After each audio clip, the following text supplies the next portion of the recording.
2026 সালে সৌদি সময়ে বেশ কিছু পরিবর্তন করা হয়েছে। আর এই পরিবর্তনের ধারাবাহিকতায় ভিসার কাজের দক্ষতা, স্কেল সব কিছু বেশ কিছু নতুনত্ব নিয়ে এসেছে। তো আগে যে নিয়মে আমাদের ভিসাগুলো কাজ হতো, এখন সেই নিয়ম থেকে কিছুটা পরিবর্তন হয়েছে। সে বিষয়ে আপনাদেরকে পূর্ণাঙ্গ তথ্যটা দিব যে একটি ভিসা নেওয়ার পর থেকে কি কি কাজগুলো করতে হবে, সে সকল বিষয় নতুন আপডেটটা আপনাদের মাঝে শেয়ার করব। ভিডিওটা অনেক গুরুত্বপূর্ণ হতে যাচ্ছে। যারা নতুন প্রবাসী, যারা সৌদিতে আসবেন, তাদের জন্য এই ভিডিওটা অনেক অনেক হেল্পফুল হবে। তা আপনাদের প্রতি রিকোয়েস্ট থাকবে, ভিডিওতে লাইক করুন, কমেন্ট করুন এবং ভিডিওটি শেয়ার করে দিন। আর এই নতুন নিয়মের ফলে দালাল চক্ররা উঠে পড়ে লেগেছে। কি কি কাজগুলো করলে আপনি দালাল থেকে রেহাই পাবেন সেটাও বলে দিব। বর্তমান সময়ের নিয়ম অনুসারে একটি ভিসার জন্য প্রথমেই যেটা করতে হয়, যে কোম্পানি ভিসা দিবে বা যে মালিকের কাছ থেকে ভিসা নেবেন, তাকে যেটা করতে হবে, অনলাইন চুক্তি বা কিউআর যেটা বলেন, অর্থাৎ কিউআর মাধ্যমে অনলাইন চুক্তি করতে হবে। আর আগে যেটা ছিল কাগজ কলমে, সেটা এখন আর নেই। এখন সব কিছুই কিন্তু অনলাইন ভিত্তিক। প্রথমে ওই কোম্পানি কী করবে, আপনার কিউআর একটি এগ্রিমেন্ট এবং চুক্তি করতে হবে। সেই চুক্তিটা, সেই পেপারটাই দিয়ে সে ভিসার জন্য আবেদন করবে। এরপর কি করণীয়, এরপরও যখন আপনার কাছে ওই আবেদনপত্রটা চলে যাবে, সেটা দিয়ে ভিসা ইস্যু করা হবে এবং মোফা করা হবে। ভিসা ইস্যু করবো কে, বাংলাদেশে অবস্থানরত সৌদি এম্বাসি আপনার ভিসাটা ইস্যু করে দিবে। আর মোফা কী করবে, মোফা করতে হবে বাংলাদেশের কোনো একটি এজেন্সির মাধ্যমে আপনাকে মোফাটা করতে হবে। আর এই মোফা করতে নিয়ে অনেক দালালের সম্মুখীন হন, আজেবাজে ট্রাভেলস এজেন্সিতে পড়েন, যার কারণে আপনি সঠিকভাবে আপনার মোফাটা করতে পারেন না। দিনের পর দিন আপনাকে ঘুরিয়ে ফিরিয়ে পরবর্তীতে দেখা গেছে অন্য ট্রাভেলসের লাইসেন্সের মাধ্যমে আপনার মোফাটি তারা করে থাকে, কিন্তু নিজেদের কোনো রেজিস্ট্রেশন বা রিজিউন যে নাম্বারটি সেটা থাকে না, যার জন্য অনেকেই এই দালালদের খপ্পরে পড়েন। যখনই আপনার ভিসাটা ইস্যু করা হবে, অর্থাৎ ভিসার নাম্বার যেই নাম্বারটি হচ্ছে গুরুত্বপূর্ণ, সেটা ইস্যু করা হবে, আপনার মোফা করা হবে। এরপর আপনার কাজ হবে কি, আপনার মেডিকেল করা। আর এই মেডিকেল হচ্ছে আপনার ওই যে ভিসা নাম্বারটি, সেই নাম্বার উপরে আপনাকে গামকা থেকে একটি রিসিপ্ট দেওয়া হবে। সৌদি সরকারের পক্ষ থেকে বাংলাদেশের যে কয়টি মেডিকেল সেন্টারকে অনুমোদন দেওয়া হয়েছিল, সেগুলো থেকে গামকা আপনাকে নির্দিষ্ট একটি হসপিটাল দেখিয়ে দিবে বা হসপিটালের নাম বলে দেবে। ওখানে যাবেন, আপনি মেডিকেল করবেন। এই মেডিকেল নিয়েও আছে 2 নম্বরে। অনেকে মেডিকেল করে না, টাকার মাধ্যমে মেডিকেল করে নেয়। আবার অনেকে মেডিকেল ফিট থাকলেও তাকে আনফিট করে দিচ্ছে টাকা খাওয়ার জন্য।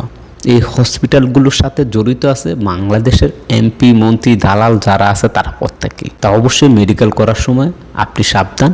আর আপনি যখনই মেডিকেল করতে যাবেন, এর আগে সাধারণ কোনো প্রাইভেট হসপিটাল থেকে নিজে একটা চেক আপ করে নেবেন যে আপনার কোনো ধরনের সমস্যা আছে কি না। আপনার মেডিকেল কমপ্লিট হয়ে যাবে। আপনার যখন ফিট সার্টিফিকেটটি আসবে, সেই ফিট সার্টিফিকেটটি অনলাইনে ডাটাবেজে অন্তর্ভুক্ত করা হবে।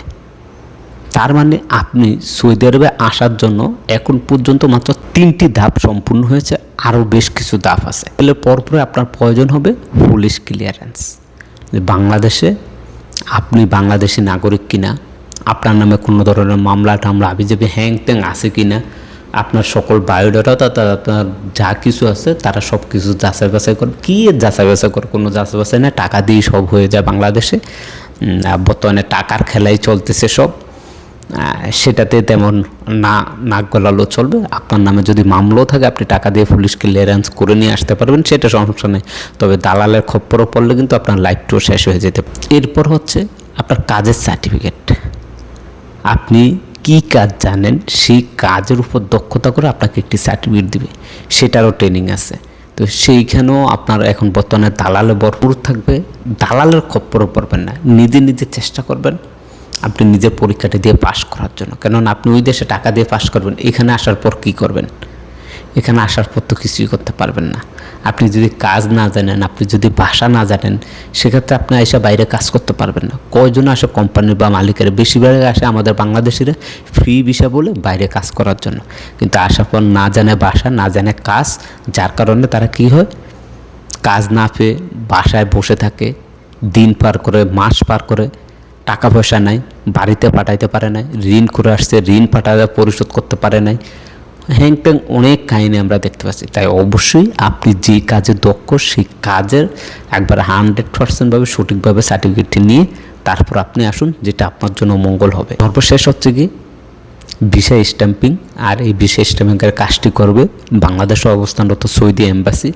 যখনই আপনার ভিসা স্ট্যাম্পিং হয়ে যাবে, এরপরে কাজ হচ্ছে বাংলাদেশের জনশক্তি অধিদপ্তরের অর্থাৎ বিএমইটি কর্তৃপক্ষের, সেখান থেকে আপনাকে বিএমইটি স্মার্ট কার্ড নিতে হবে। এটার মধ্যেও দালাল, এটার মধ্যে অনেক ফেস।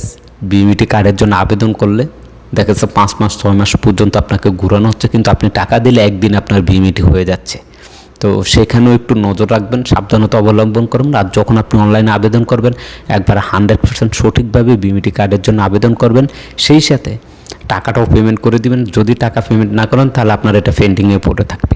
তাই টাকাটা সাথে সাথে পেমেন্ট করে দিবেন, তাহলে আপনার কাজটি আরও দ্রুত হয়ে যাবে। এই যে কাজগুলো আছে, এই কাজগুলো কমপ্লিট করার পরে আপনি টিকিট কাটিয়ে আপনি সৌদি আরবে চলে আসতে পারবেন। এই হচ্ছে প্রসেস।